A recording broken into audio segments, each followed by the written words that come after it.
अस्सलाम वालेकुम all fans. दोस्तों, चैंपियंस ट्रॉफी के लिए जो पाकिस्तान का 15 रुकनी स्क्वाड फाइनलाइज हुआ था, उस स्क्वाड के अंदर तीन बड़े नाम, सीनियर नाम, उनको पाकिस्तान के 15 रुकनी स्क्वाड के अंदर शामिल करने का फैसला किया जा रहा है। अब वो तीन नाम किसने पाकिस्तान के सिलेक्टर आकिब जावेद को भिजवाए और वो तीन नाम कौन से हैं जिनको 15 रुकनी स्क्वाड के अंदर शामिल करने का फैसला किया जा रहा है, तो वो भी आपके साथ डिस्कस करूंगा इसी सेगमेंट के अंदर। क्या इन तीन नाम के अंदर मोहम्मद आमिर का नाम है? क्या मोहम्मद आमिर की चैंपियंस ट्रॉफी के अंदर वापसी हो सकती है? इस पर भी कुछ खास अपडेट निकल कर सामने आए, तो वो भी आपके साथ डिस्कस करूंगा इसी सेगमेंट के अंदर।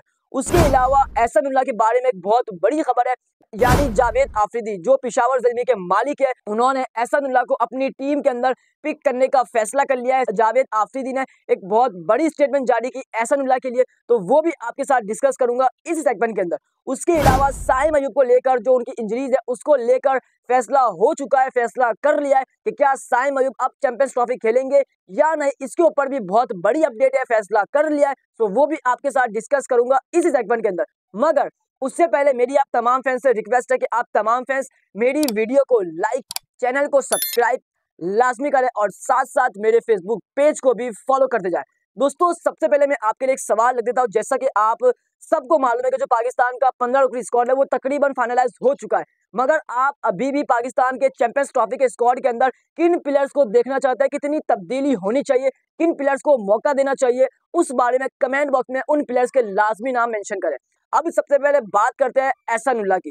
जैसा कि मैंने आपको कहा कि जो एहसानुल्लाह उनको पीएसएल सीजन 10 के अंदर किसी भी फ्रेंचाइजीज ने पिक नहीं किया, सो उसके ऊपर अब जो है जावेद आफरीदी जो ज़ल्मी के मालिक है, उन्होंने एक बहुत बड़ी स्टेटमेंट जारी कर दी, क्योंकि उनकी अभी सप्लीमेंट्री की एक पिक बाकी है।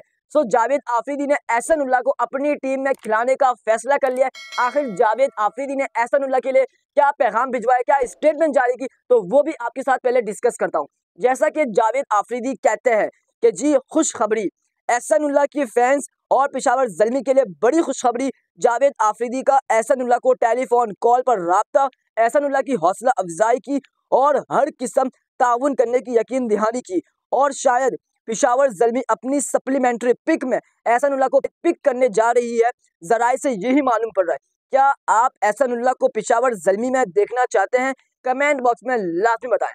ये एहसानुल्लाह के हवाले से बहुत बड़ी अपडेट आई है, क्योंकि पेशावर ज़ल्मी उनको अब पिक करने जा रही है। जो पेशावर ज़ल्मी के मालिक है जावेद आफरीदी, उन्होंने एहसानुल्लाह से राब्ता किया और उनसे फ़ोन पर बातचीत की और उनकी हौसला अफजाई की। और ये अच्छी चीज़ है कि आप किसी अच्छे फ्यूचर स्टार जो पाकिस्तान का उसकी हौसला अफजाई करते हैं, और उसके बाद उनसे ये कहा कि आपको किसी भी चीज़ की ज़रूरत हो तो मैं आपके लिए हाजिर हूँ। और जो ज़राए से मालूम पड़ रहा है वो यही मालूम पड़ रहा है कि अब कुछ दिन के अंदर जो है जावेद आफरीदी अनाउंस कर देंगे अपनी सप्लीमेंट्री की पिक, और उसके अंदर एहसानुल्लाह को पेशावर ज़ल्मी में शामिल कर लेंगे, और उसके बाद एहसानुल्लाह सबको मुंह तोड़ जवाब देंगे। यानी एहसानुल्लाह के लिए ये बहुत बड़ी अपडेट है, बहुत अच्छी अपडेट है, और मैं इस अपडेट से काफ़ी खुश हूँ।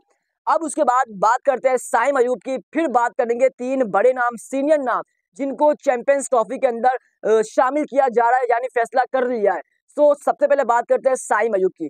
जैसा कि आप सबको मालूम है कि साइम अयूब साउथ अफ्रीका के खिलाफ टेस्ट सीरीज के अंदर इंजरी का शिकार हो गए थे, तो अब वो बहुत खराब इंजरी के शिकार में फंस चुके हैं। यानी अब उनका चैंपियंस ट्रॉफी खेलना मुश्किल ही नामुमकिन लग रहा है, क्योंकि जो शाहिद खान अफरीदी है उन्होंने भी साइम अयूब से राब्ता किया, और यही राब्ते में खबर आई कि जो शाहिद खान अफरीदी है उन्होंने यही कहा कि अगर आप ठीक भी हो जाते हैं तो आपको 2 से 3 वीक लगेंगे रिहैब में। और ये फैंस के लिए बुरी खबर है, और इससे अब यही पता लग रहा है कि जी साइम अयूब चैंपियंस ट्रॉफी के अंदर आपको अवेलेबल नहीं नजर आएंगे। हाँ, आखिरी के मैचेस के अंदर कुछ कह नहीं सकते, मगर जो शुरू के मैचेस है उसके अंदर आपको अवेलेबल नहीं होंगे। और साइम अयूब की जो खबर है वो कुछ ठीक भी नहीं है, उनकी जो इंजरी है वो काफी हद तक ठीक हो चुकी है, मगर जो उनको आराम का फैसला दिया गया है वो पाकिस्तान फैंस को कहीं ना कहीं मायूस कर सकता है, क्योंकि उनकी अभी बहुत सारी क्रिकेट बाकी है। और अफरीदी ने भी यही कहा था कि जी आपका अभी फ्यूचर बहुत पड़ा हुआ है, तो आपको अभी आराम करने की जरूरत है। तो ये फैंस के लिए बहुत बुरी खबर है कि चैंपियंस ट्रॉफी के अंदर साइम अयूब शुरू के मैचेस के अंदर हमें अवेलेबल नहीं नजर आएंगे। अब हम बात करते हैं चैंपियंस ट्रॉफी का, जो पाकिस्तान का 15 रुकनी स्क्वाड फाइनलाइज हुआ था। उस स्क्वाड के अंदर तीन सीनियर खिलाड़ी, तीन बड़े नाम जो आकिब जावेद को भिजवा दिए, और आकिब जावेद ने इन पर गौर भी शुरू कर दिया है और इनको टीम के अंदर शामिल करने का फैसला भी किया जा रहा है। अब ये तीन नाम किसने भिजवाए और वो तीन नाम कौन से, वो भी आपके साथ डिस्कस करता हूँ। जैसा कि जो पाकिस्तान के डोमेस्टिक कोच है, उन्होंने 3 ऐसे नाम पाकिस्तान के सिलेक्टर आकिब जावेद को भिजवाए और कहा कि इस वक्त इनकी फॉर्म काफी अच्छी है और इनको अगर हम चैंपियंस ट्रॉफी के अंदर शामिल कर लेते हैं, क्योंकि ये करंट परफॉर्मर है और ये चैंपियंस ट्रॉफी के अंदर अगर इसी तरह की परफॉर्मेंस दिखाते तो इससे हमें बहुत बेनिफिट मिलेगा। तो वो नाम कौन सा है? जैसा कि साइम अयूब अवेलेबल नहीं है और हमारे पास कोई बैकअप भी नहीं है, तो अब जो डोमेस्टिक के कोच है उन्होंने जो नाम सामने रखा है वो नाम यही है कि जी अगर हमें साइम अयूब अवेलेबल नहीं है तो हमारे पास एक नाम है खुशदिल शाह, जो कि मैं आपको 2 दिन से बताए जा रहा हूँ कि खुशदिल शाह पाकिस्तान के चैंपियंस ट्रॉफी के अंदर शामिल हो सकते हैं, क्योंकि जो उनकी परफॉर्मेंस है हम पिछली परफॉर्मेंस नहीं देख रहे, हम देख रहे हैं करंट परफॉर्मेंस जो उन्होंने बीपीएल के अंदर धूम मचाई है। बैटिंग के साथ साथ जो बॉलिंग के अंदर उन्होंने परफॉर्म करके दिखाया और साबित किया, तो इससे जो पाकिस्तान के डोमेस्टिक कोच है उन्होंने आकिब जावेद को एक ये बड़ा नाम आकिब जावेद को भिजवा दिया कि इनको चैंपियंस ट्रॉफी के अंदर शामिल करने का फैसला किया जाए, इन पर गौर किया जाए, क्योंकि ये करंट परफॉर्मर है। खुशदिल शाह ने आप देखे बांग्लादेश की जो लीग है उसके अंदर 43, 48, 73, 52 इस तरह की उन्होंने इनिंग्स खेली है और साथ साथ विकेटें भी ली है। तो ये खुशदिल शाह के एक बहुत अच्छा साइन है, बेनिफिट है और वो चैंपियंस ट्रॉफी के अंदर शामिल हो सकते हैं। क्यों? क्योंकि जो उन्होंने मुल्तान सुल्तान के अंदर रिजवान की कप्तानी में बॉलिंग और बैटिंग की और चैंपियंस ट्रॉफी के अंदर भी मोहम्मद रिजवान कप्तान है और खुशदिल शाह मोहम्मद रिजवान का जो उनका कंपेन बनता है वो काफी अच्छा बनता है और रिजवान वो खुशदिल शाह को अच्छा यूटिलाइज कर सकते हैं।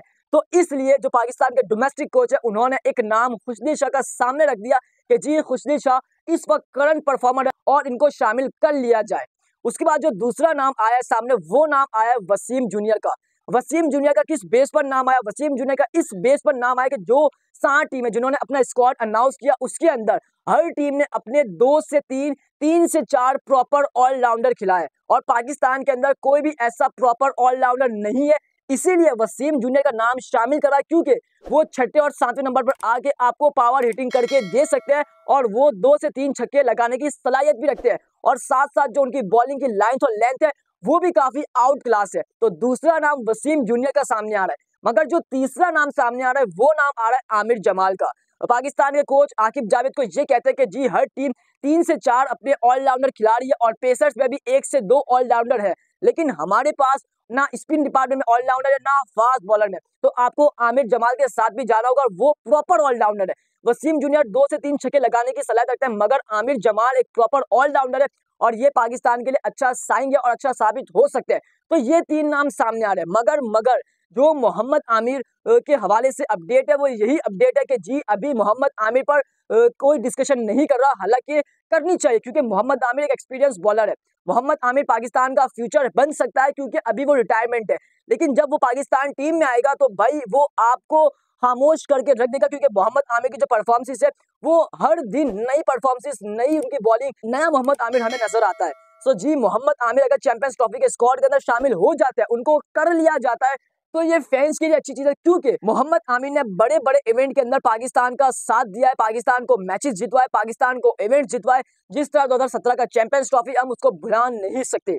सो मोहम्मद आमिर को पाकिस्तान के चैंपियंस ट्रॉफी के स्क्वाड के अंदर बिल्कुल 100% शामिल कर लेना चाहिए और किसी को करे ना करे मोहम्मद आमिर को लाजमी करना चाहिए, क्योंकि अगर आप बैटिंग के अंदर परफॉर्म कर देंगे, बैटिंग के अंदर स्कोर कर देंगे, सो बॉलिंग के अंदर फिर आपको मसला बनेगा, क्योंकि आपके जो पेसर्स हैं वो इस वक्त आउट ऑफ फॉर्म है। सो मोहम्मद आमिर वो वाहिद बॉलर है और दुबई के अंदर भी उसकी जो परफॉर्मेंस है, तो इससे हमें मोहम्मद आमिर को चैंपियंस ट्रॉफी के स्क्वाड के अंदर 100% बिला झिझक शामिल कर लेना चाहिए। उसके बाद जो शर्जील खान है, अगर साइम अयूब अवेलेबल नहीं होते तो एटलीस्ट हम शर्जील खान को ट्राई सीरीज के अंदर मौका दे सकते हैं, क्योंकि वो एक शानदार पावर हिटर है और हमें एक ऐसा हिटर चाहिए जो पाकिस्तान को स्टार्ट अच्छा दिला सके। उसके बाद साजिद और नोमान की भी बातें लोग कर रहे हैं, फैंस कर रहे हैं कि इनको भी पाकिस्तान टीम में चैंपियंस ट्रॉफी के स्क्वाड के अंदर किसी एक को शामिल करना चाहिए, और मैं भी कहीं ना कहीं समझता हूं कि जी चैंपियंस ट्रॉफी पाकिस्तान की कंडीशन में और अगर पिचेस स्पिन ट्रैकर बनाई जाए और उसके अंदर साजिद खान, नुमान अली जैसे बॉलर्स को इंक्लूड किया जाए तो हमें इससे बहुत बड़ा बेनिफिट मिलेगा। हाँ, एशियन टीम पर हम कुछ कह नहीं सकते, बट जो ऑस्ट्रेलिया, साउथ अफ्रीका, इंग्लैंड, इन जैसी टीम को हम इजीली पकड़ सकते हैं हमारी कंडीशन में एज अ स्पिन ट्रैक। तो इनके नाम भी सामने आ रहे हैं, बट जो 3 नाम मैंने आपको बताए और जो चौथा मोहम्मद आमिर का, ये 4 से 3 ऐसे नाम है जो आपको लाजमन स्क्वाड के अंदर शामिल करना चाहिए। किसी को करो या ना करो, मोहम्मद आमिर को जरूर पाकिस्तान के स्क्वाड के अंदर शामिल करना चाहिए। सो दोस्तों, आप सब कमेंट बॉक्स में अपनी कीमती राय जरूर दें। जो पाकिस्तान का चैंपियंस ट्रॉफी का स्क्वाड 15 रुकनी फाइनलाइज किया है, उस स्क्वाड के अंदर क्या तब्दीली होनी चाहिए, किन प्लेयर्स को इंक्लूड करना चाहिए, किन प्लेयर्स को आउट करना चाहिए, और क्या मोहम्मद आमिर को चैंपियंस ट्रॉफी के स्क्वाड के अंदर शामिल करना चाहिए। लेकिन मेरी राय है कि मोहम्मद आमिर को शामिल करना चाहिए। तो आप भी अपनी राय कमेंट बॉक्स में लाजमी बताना। जाते जाते सब्सक्राइब करें, वीडियो को लाइक करें, और साथ साथ जो मैंने व्हाट्सएप ग्रुप बना दिया है, व्हाट्सएप ग्रुप का लिंक इस वीडियो के कमेंट में पिन कर दिया है, आप क्लिक करें और व्हाट्सएप पर भी ज्वाइन हो जाए। उम्मीद है कि आपको मेरा आज का व्लॉग काफी पसंद आया होगा।